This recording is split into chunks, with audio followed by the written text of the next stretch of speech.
Bonjour et bienvenue à cette présentation du magasin entrepôt de médicaments de l'hôpital. L'interface que le pharmacien de l'hôpital, lui, va voir, c'est sa gestion de magasin. Ici, on aura un menu simple. Il va toujours se connecter par les liens comme on a vu au début.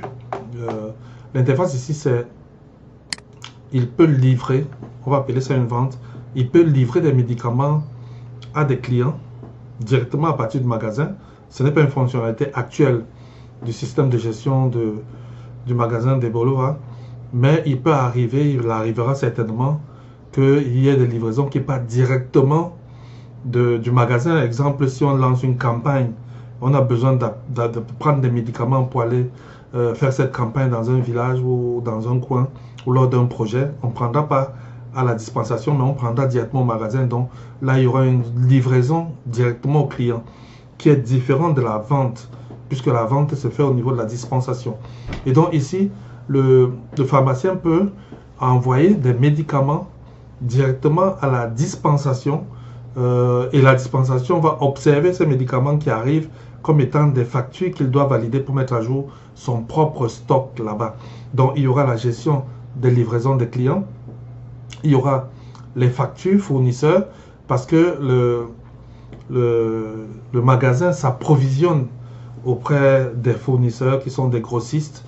Et puis il y a tous les palmarès, dont les états statistiques que peut vouloir un pharmacien qui gère un magasin. Il y a l'état 20-80, les chiffres d'affaires par catégorie, les produits qui sont sortis pour des assurés, ceux qui sont sortis pour des patients simples.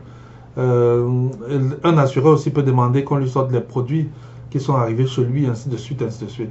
Et puis, il y a la gestion du stock. Parce que dans le magasin, il y a des avaries et des pertes qu'on doit pouvoir enregistrer pour qu'il y ait la traçabilité. Il y a l'inventaire qui doit être fait de manière périodique pour savoir comment évoluent les médicaments. Et puis, il y a les mouvements de stock à stock. Parce que parfois, on s'est trompé en enregistrant l'entrée d'un médicament. Donc, on peut avoir besoin de faire son mouvement de stock à stock.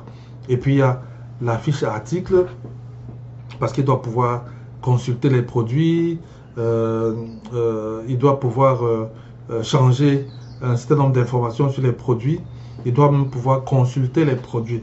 Et donc, si je reviens ici à la livraison, comment il livre